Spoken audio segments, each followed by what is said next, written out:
Class 11 তোমরা semester সিস্টেমে এই প্রথম পরীক্ষা দিতে যাচ্ছ।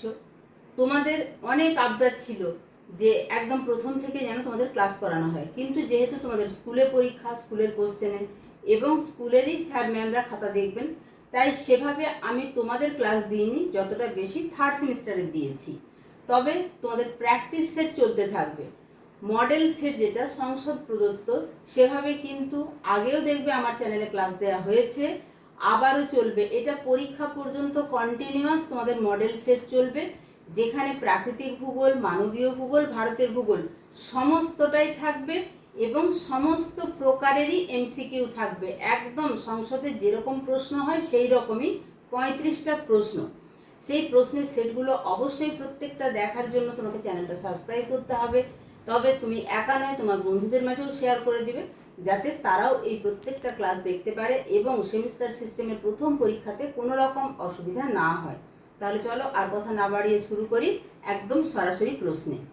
একের দাগে, একজন পেডোলজিস্ট ভূগোলের যে শাখাটিকে সমৃদ্ধ করতে পারেন সেটি হলো, পেডোলজি মৃত্তিকা ভূগোল আমরা জানি, তাই সঠিক উত্তর সি। দুয়ে, বাম স্তম্ভ ডান স্তম্ভ মেলানো, ভূমিরূপ বিজ্ঞান, জলবিজ্ঞান, আরোহী ও অবরোহী যুক্তি, আবহবিদ্যা, ভূমণ্ডলীয় জলচক্র, ভূগোল চিন্তা, জলবায়ুর পরিবর্তন, ক্ষয়চক্র। এখানে তোমাদের ডান স্তম্ভ বাম স্তম্ভ শুধু মিলিয়ে দিলে হবে না, সেখানে 4 রকমের অপশন আছে, 3 রকমের ভুল আছে, একটি সঠিক আছে। সঠিক উত্তর হচ্ছে 1-এর সাথে ডি, 2-এর সাথে এ, 3-এর সাথে বি, 4-এর সাথে সি, অর্থাৎ সি সঠিক উত্তর। 3-এর দাগে, 1919 খ্রিস্টাব্দে পৃথিবীর উৎপত্তি বিষয়ে জোয়ারি মতবাদের প্রবক্তা হলেন। সঠিক উত্তর, তোমরা 4টে অপশন দেখতে পাচ্ছ, সঠিক উত্তর জোয়ারি মতবাদের কিন্তু জিন্স এবং জেফ্রিস। এরপরে অ্যাজারসন রিজনিং, এটা তোমরা প্রথম করছো। অ্যাজারসনে আছে কেন্দ্রমণ্ডলের বিস্তার 2900 কিমি থেকে 6371 কিমি পর্যন্ত হলেও অন্তঃকেন্দ্রমণ্ডল বা জি স্তর 5149 কিমি থেকে 6371 কিমি পর্যন্ত বিস্তৃত। কারণ এখানে এটির কারণ দেয়া আছে, লোহা ও নিকেল দ্বারা গঠিত এই স্তর সবচেয়ে ভারী ও ঘন বলে সব স্তরের নিচে ভূকেন্দ্রের চারদিকে অবস্থান করে। এখানে এই অ্যাজারসন রিজনিং দুটিই সঠিক না দুটিই ভুল, নাকি একটি সঠিক একটি ভুল, এভাবে অপশন দেয়া আছে। এখানে সঠিক উত্তর হচ্ছে বি এরটি, অর্থাৎ অ্যাজারসন রিজনিং দুটোই সঠিক, কিন্তু একে ব্যাখ্যা দিচ্ছে এরকম নয়। বিয়ের দাগে, ভূমিকম্প কেন্দ্র থেকে লম্বভাবে ওপরে অবস্থিত ভূপৃষ্ঠীয় বিন্দুটিকে বলে। 5-এর দাগে সঠিক উত্তর হচ্ছে বি, অর্থাৎ উপকেন্দ্র, একদম কেন্দ্র থেকে উপরের দিকে। 6-এর দাগের প্রশ্নটি হচ্ছে সীমা, একদম 8-এ পড়েছো, মহাসাগরীয় ভূত্বক না মহাদেশীয় ভূত্বক না স্তরায়িত আগ্নেয়গিরি না গুরুমণ্ডল বা ম্যান্টল। সঠিক উত্তর হচ্ছে এ, মহাসাগরীয় ভূত্বক।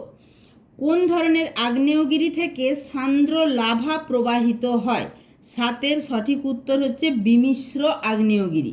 এরপরে যাব 8-এর দাগে, রিক্টার স্কেলে ভূমিকম্পের তীব্রতা পরিমাপের ক্ষেত্রে সর্বোচ্চ মান হল, সঠিক উত্তর 10, অর্থাৎ বিএডটি। গিরিজনী আলোড়ন ড্যাশ ভাবে ক্রিয়াশীল হয়? সঠিক উত্তর সি, অনুভূমিকভাবে ক্রিয়াশীল হয়। নিম্নলিখিত কোনটি সুনামির জন্য দায়ী? 10-এর সঠিক উত্তর সি, সামুদ্রিক ভূমিকম্প।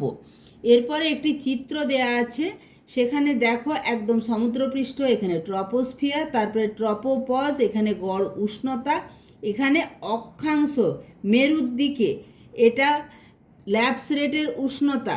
এখান থেকে তোমরা যে বিষয়গুলি পেলে সেখান থেকে কিছু প্রশ্ন আছে। উষ্ণতা হ্রাসের স্বাভাবিক হার অনুযায়ী ট্রপোস্ফিয়ারের প্রতি 1 কিমি উচ্চতা বৃদ্ধিতে গড় উষ্ণতা হ্রাস পায়। কত হ্রাস পায়? আমরা সবাই জানি ডি-এর দাগে 6.4 ডিগ্রি সেন্টিগ্রেড। 12-এর দাগে, ট্রপোস্ফিয়ারের ঊর্ধ্বসীমায় অবস্থিত ট্রপোপজের উচ্চতা বৃদ্ধি অক্ষাংশের মানের বৃদ্ধির সঙ্গে কি হয়? ব্যস্তানুপাতিক, কমে যায়। সমুদ্র সমতলে উষ্ণতা বেশি হলে ট্রপোপজের উচ্চতা কি হবে? 13-এর দাগের সঠিক উত্তর ডি, এরা পরস্পর সম্পর্কযুক্ত নয়। কেনেলি হেভিসাইড বা ই স্তরটি বায়ুমণ্ডলের যে স্তরের একটি উপবিভাগ বা উপস্তর, তা হলো 14-এর দাগের সঠিক উত্তর আয়োনোস্ফিয়ার। কোনটি গ্রিনহাউস গ্যাস নয়? দেখো গ্রিনহাউস গ্যাস বাকিগুলি, কিন্তু একটি গ্রিনহাউস গ্যাস নয়, সেটি হচ্ছে অক্সিজেন। এরপরে 16 দাগে আমরা প্রথমেই প্রাকৃতিক ভূগোল থেকে 15টা প্রশ্ন পেয়েছি। এবারে আমরা পার্ট বি অর্থাৎ মানবীয় ভূগোলে চলে যাব। বিবৃতি, এখানে অ্যাজারশন রিজনিং। নব্য নিয়ন্ত্রণবাদ ধারণায় পুরাতন নিয়ন্ত্রণবাদের তুলনায় মানুষকে কিছুটা বেশি স্বাধীনতা দেওয়া হয়েছে। এর বিবৃতি, সম্ভাবনাবাদ ধারণা প্রবর্তিত হওয়ার পর তার প্রভাবে নিয়ন্ত্রণবাদের সংশোধিত হিসাবে নব্য নিয়ন্ত্রণবাদ প্রবর্তিত হয়। এখানে 16তে সঠিক উত্তর হচ্ছে সি-80। বিবৃতি 1 এবং বিবৃতি 2 উভয়ই ঠিক। কল্যাণমূলক ভূগোল মানবীয় ভূগোলের যে উপশাখার অন্তর্গত তা হলো 17 দাগের সঠিক উত্তর এ। সামাজিক ভূগোল। 18 দাগে বিজু গার্নিয়ার মানবীয় ভূগোলের যে শাখার সঙ্গে যুক্ত তা হলো বি। জনসংখ্যা ভূগোল। এরপরে কেস ও কোডভিত্তিক প্রশ্ন।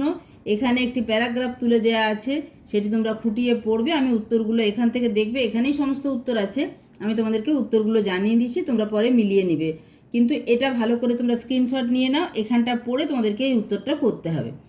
মিশ্র কৃষির মূল বৈশিষ্ট্য হলো 19 দাগে এ। কৃষি ও পশুপালন একসঙ্গে হয়। 20 দাগে একই জমিতে বছরের বিভিন্ন সময়ে বিভিন্ন পরিপূরক ফসল চক্রাকারে বা পর্যায়ক্রমে পরপর উৎপাদন করার কৃষি ব্যবস্থাকে বলে। 20 দাগে সঠিক উত্তর সি। শস্যাবর্তন।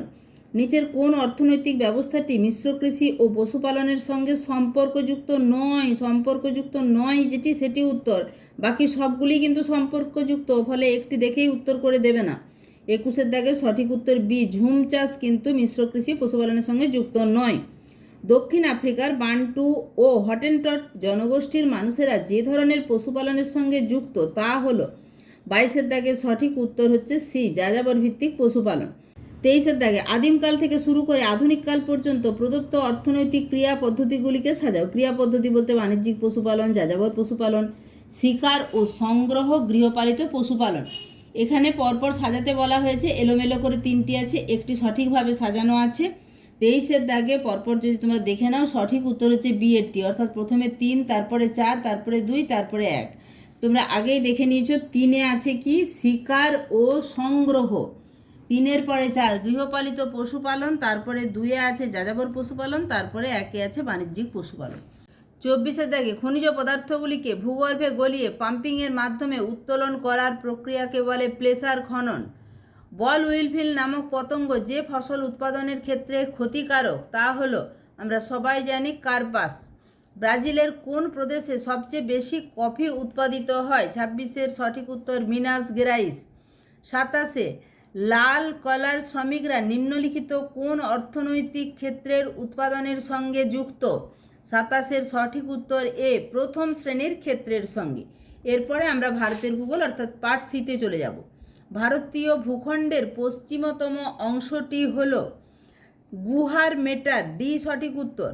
29-এ 1970 খ্রিস্টাব্দে উত্তর পূর্ব সীমান্ত অঞ্চলের নেফা নাম পরিবর্তন করে যে অঙ্গরাজ্যের নামকরণ করা হয় তা হল। 29-এর সঠিক উত্তর হচ্ছে ডি, অরুণাচল প্রদেশ। সাতপুরা পর্বতের সর্বোচ্চ অংশটির নাম। 30-এর সঠিক উত্তর সি, ধূপগড়। ড্যাশ নদীটি ভারতের একটি অন্তর্বাহিনী নদী, আমরা সবাই জানি লুনি নদী। এরপরে দেখো একটি চিত্র দেয়া আছে। প্রদত্ত ভারতের রেখা মানচিত্রে 3টি ভৌগোলিক বৈশিষ্ট্যকে যথাক্রমে ABC দ্বারা চিহ্নিত করা আছে। মানচিত্রটি ভালোভাবে অধ্যয়ন করে পরের 3টি প্রশ্নের উত্তর দাও। 32, 33, 34 এখান থেকে প্রশ্ন আসবে। এখানে একটা এ লেখা আছে, এখানে একটা নদী চিহ্নিত করা আছে, বি লেখা আছে, এখানে একটা সি লেখা আছে। 32-এর দাগে এ চিহ্নিত অংশটি যে ভৌগোলিক বৈশিষ্ট্য চিহ্নিত করে সেটি হলো এ, এটা আমরা মেঘালয় মালভূমি দেখতে পাচ্ছি। বি চিহ্নিত অংশটি দ্বারা যে নদী প্রবাহ দেখানো হয়েছে, এখানে বি চিহ্নিত অংশ দ্বারা দেখানো হয়েছে এটি, অর্থাৎ তাপ্তি নদী। 34-এর দাগে সি চিহ্নিত দ্বারা যে পর্বতটি, এই যে এখানে সি চিহ্নিত দ্বারা যে পর্বতটি, সেটি হচ্ছে শিবালিক পর্বত। ব্রহ্মপুত্র জল চুক্তি স্বাক্ষরিত হয় 2002 সালে যে দুটি দেশের মধ্যে, সেটি হচ্ছে ভারত এবং চীন। এভাবে তোমরা কিন্তু প্রত্যেকটা সেট দেখতে থাকো এবং প্র্যাকটিস করতে থাকো, তাহলে আর পরীক্ষার সময় কোনো অসুবিধা হবে না। আবারও বলবো, চ্যানেলটা সাবস্ক্রাইব করে প্রত্যেকটা ক্লাস দেখো, নোটিফিকেশান অল করে রাখবে। তাও যদি নোটিফিকেশান না আসে, মাঝে মাঝে চ্যানেল ভিজিট করবে, তোমাদের পরপর ক্লাস দেওয়া হবে।